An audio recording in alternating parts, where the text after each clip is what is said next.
folks, welcome back to another episode of Fallen Badge.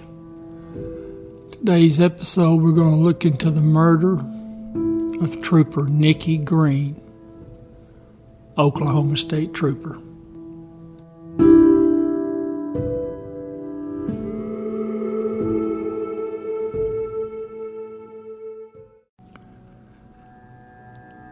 The majority of our story is going to center around Cotton County, Oklahoma. It's about a 2-hour drive from Oklahoma City. It's down there in the southwest part of the state. And if you were to stand there at the county line of Cotton County and throw a rock south, you'd probably hit the Red River, and the Red River, that's the boundary between Oklahoma and Texas in that part of the country. Now, it's a very rural county, or at least it was at the time of these events. Now, the information I'm going to use primarily is coming from the Oklahoma Appellate Court that heard the appeals of the defendant. So the information should be very accurate. I do want to point out one thing, though. The road where this shooting will occur, I believe it's called Boer Road. I don't know if I'm pronouncing that right. I'm probably not. But I could not find that little road anywhere in Cotton County. I know it's supposed to be about a mile east of the city limits of Duvall, Oklahoma. But the satellite vehicles just hit the main roads in that part of the country, so I couldn't really do a lot of viewing or a lot of looking. So the roadway shots you're going to see for Boer Road, I used the road called Locust, which runs just north of Duvall. Duvall's the little town where the trooper lived, Trooper Green. Also, we'll be mentioning the towns of Lawton and Duncan, Oklahoma. They're in neighboring counties.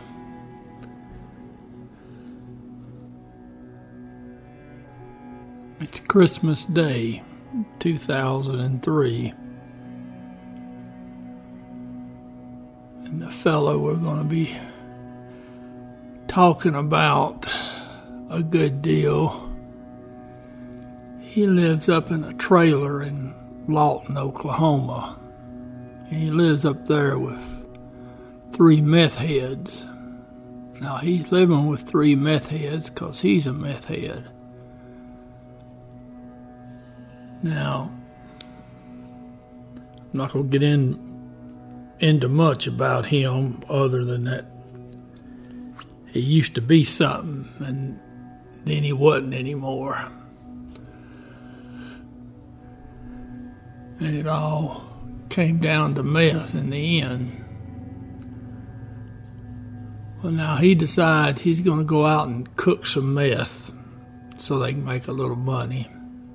That, and they're using it as well. So that's what he's going to do on the holiest day of the year.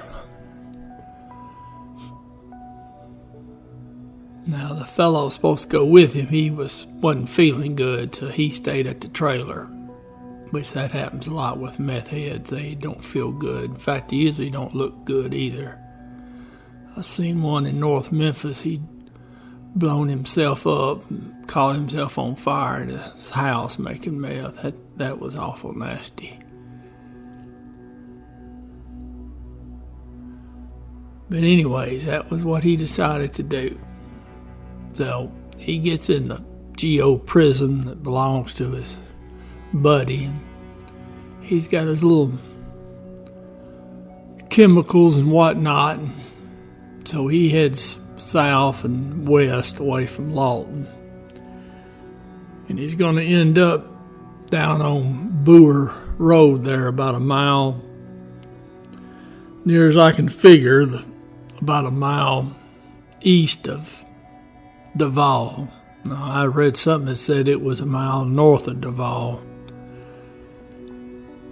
There's also a reference to the fact that wherever it was at, it was a mile north of Highway 70. So I guess wherever this spot was, this Boer Road, it's a mile from everywhere. So he sets up his lab. He lays down the front seat and goes to sleep. Now that picture you're seeing, that's a picture from the video camera in Trooper Green's car that was taken before Trooper Green got out of his car. So that's what the car looked like on the side of the road while the cook's going on. Now it's about 6 o'clock in the morning on December 26, 2003. And a lady, she's out delivering newspapers out there in Cotton County. Now she's just east of Duval. And she's driving on this elusive Boer Road.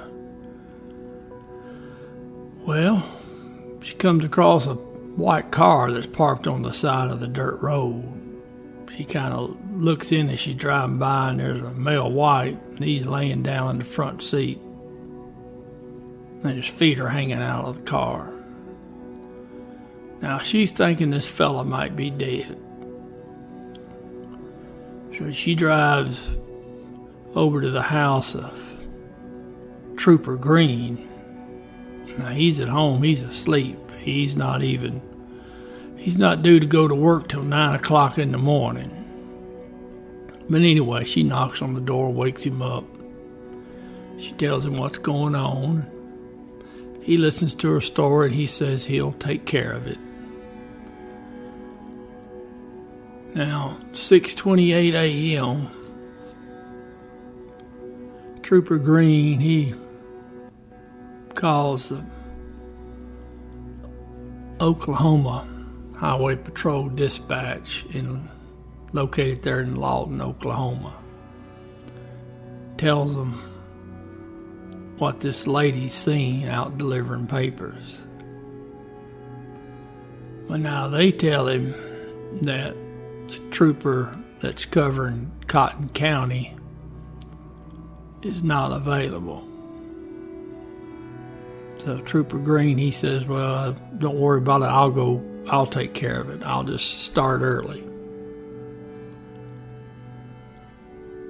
So around 6:37 a.m., he advises a dispatcher that he's in service. He's heading out on Boer Road.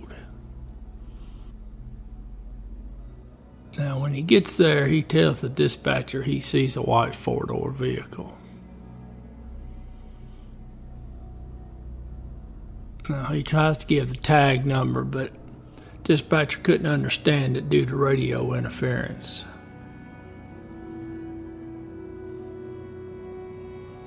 That'd be the last time anybody heard from Trooper Green other than his killer.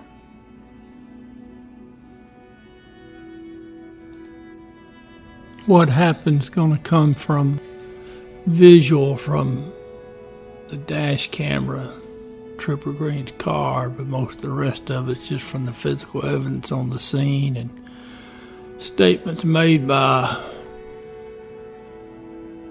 the defendant.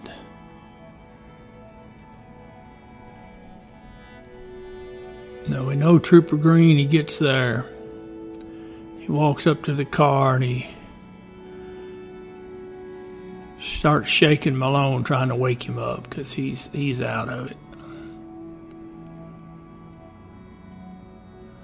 Now, it was pretty obvious to Trooper Green that this was a mobile meth lab.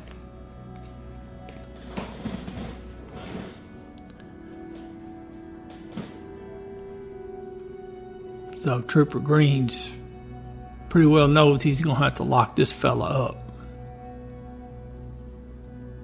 Now, Trooper Green, he tells this fella that he's under arrest. Now, there's no information available to tell me where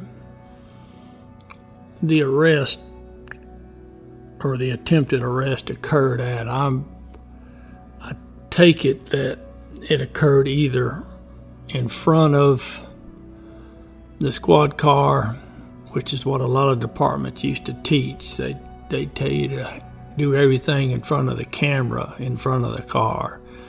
But I don't know if it was there or if he moved off to the right-hand side of his car, which might have been what he was used to, because if this was out on the interstate or a busy road somewhere, he would want to be on the right-hand side of his car away from traffic. In any event, he's going to attempt to handcuff this defendant.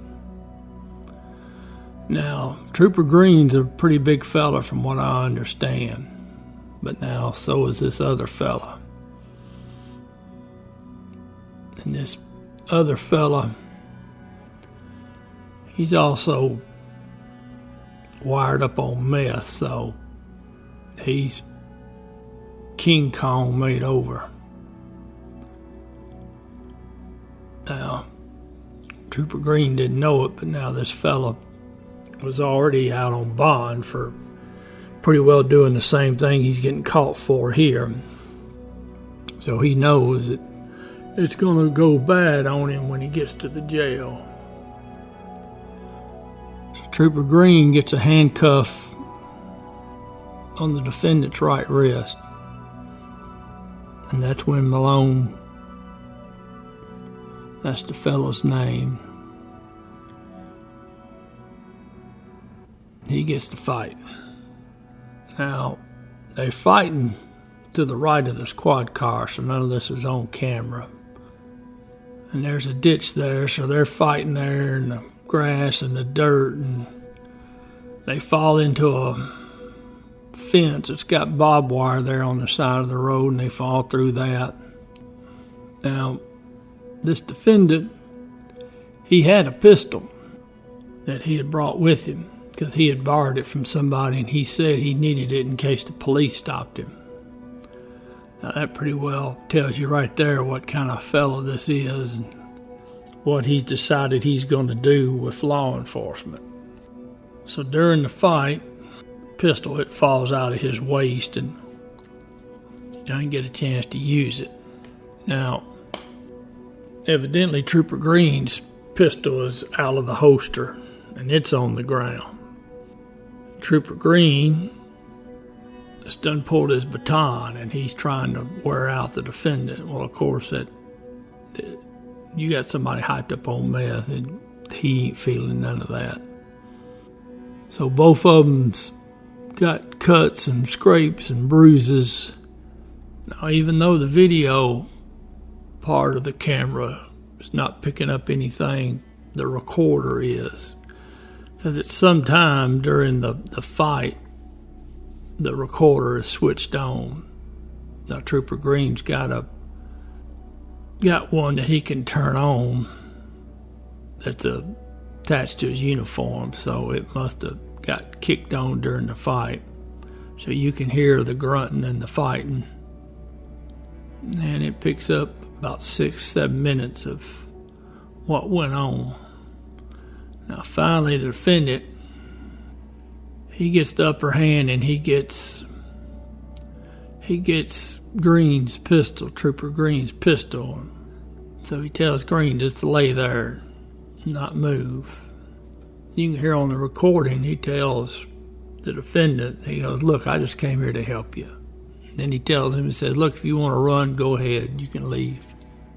And then Green tells this despicable meth head that, I got kids. He tells him he's married, asks the defendant not to shoot him. Now, the defendant, he keeps asking Trooper Green where the keys are so he can get this handcuff off. Well, he can't find it on Trooper Green in his pocket, so. And you can actually hear the defendant tell Trooper Green, he says, "I won't shoot you if you hold still." Well, he can't find the key. Then Trooper Green tells him, well, there's another set in his vehicle, in the squad car. The defendant tells him, "I don't need to know." Well, when he says that, that tells you right there that the defendant's going to execute the trooper. And then the last thing you hear from Trooper Green is, he says, "Please don't, for the name of Jesus Christ. He'll deliver, Lord Jesus." And then you hear a gunshot.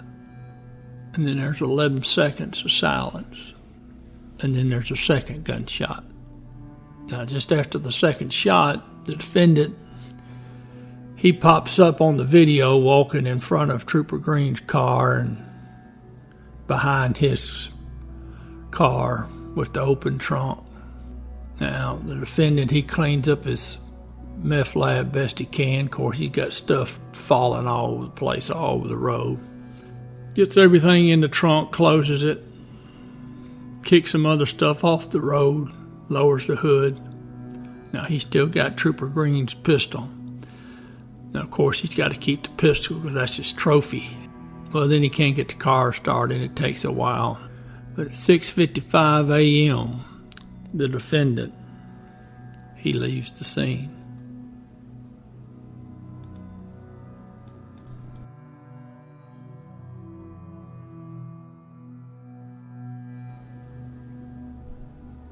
Now, 10 minutes after Trooper Green had advised he was on the scene with the white car, dispatcher starts trying to contact him. We generally call it a welfare check. Dispatcher just wants to hear your voice and make sure everything's okay. And it can vary at 10 minutes, 15 minutes. Well, she does it. She does her welfare check, and he doesn't answer. So she keeps trying. He won't answer.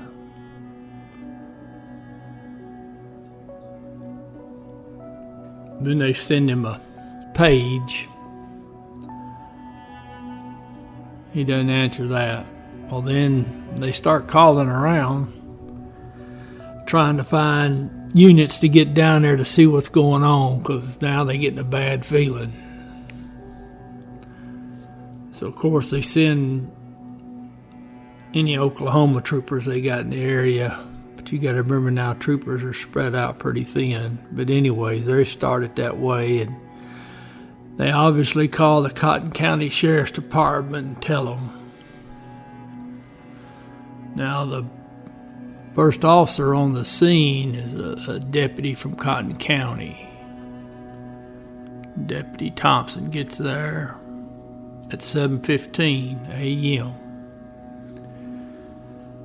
And obviously he probably wasn't planning on being on duty that day because he's wearing pajama bottoms, a t-shirt, and a pair of sandals. So I'm sure he was still at the house with his wife and kids enjoying post-Christmas. When he pulls up, you already know he's got a sick feeling. He knows they can't get a hold of Trooper Green, and he knows Trooper Green personally. So now when he makes the scene, he sees Trooper Green's car parked on the right-hand side of the road. Driver's door's open, headlights are on. Now Deputy Thompson walks around the area looking for Trooper Green, and then he finds Trooper Green. He's face down in the ditch with his arms and legs spread, and he's a few feet to the right and front of his patrol car. So right front of his patrol car, just out of camera range. Now the defendant, he drove back up to Lawton, back up to the trailer.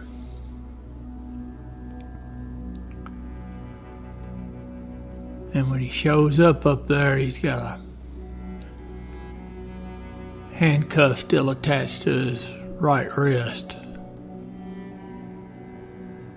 Now, he ends up telling his meth head buddies what he's done.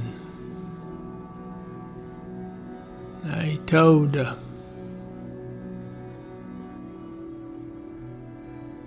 to hide the car, and one of them went and drove and hid it behind a daycare center there near the trailer where they lived. And one of the meth heads was his sister, and told her better call the car in as being stolen. He cut his hair and had his sister dye it blonde. Now he got a ride from his buddies there to go back to his house back in Duncan. Now, they ended up going down Camelback Road.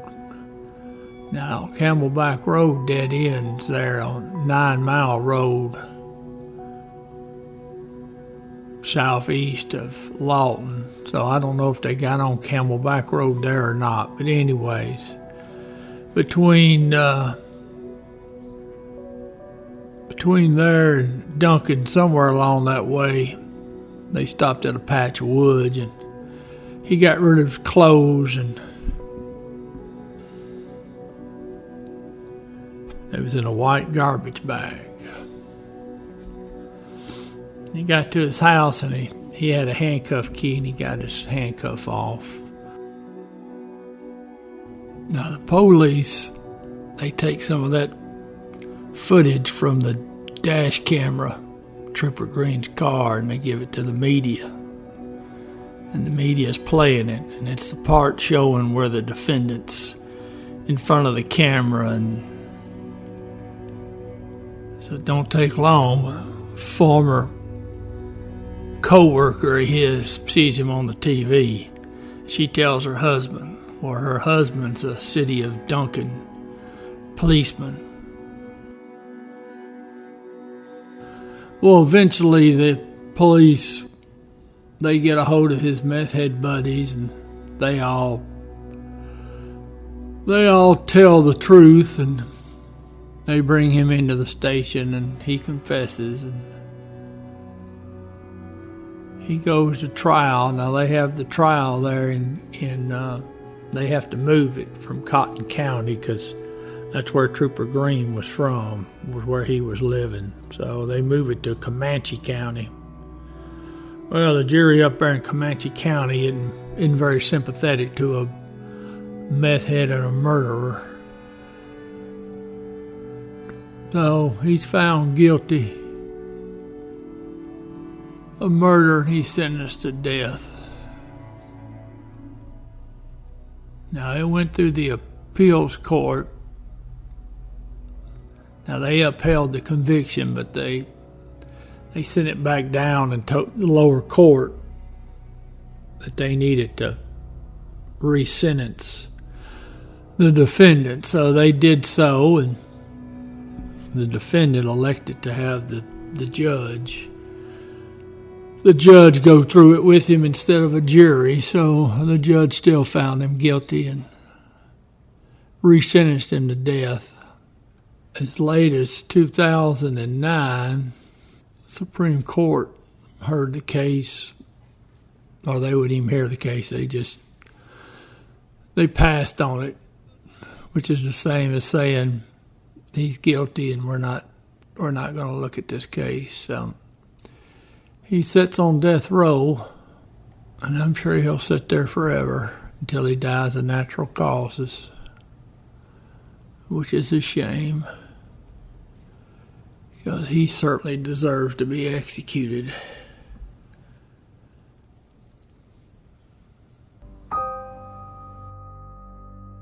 Trooper Nikky Joe Green. End of watch, December 26, 2003.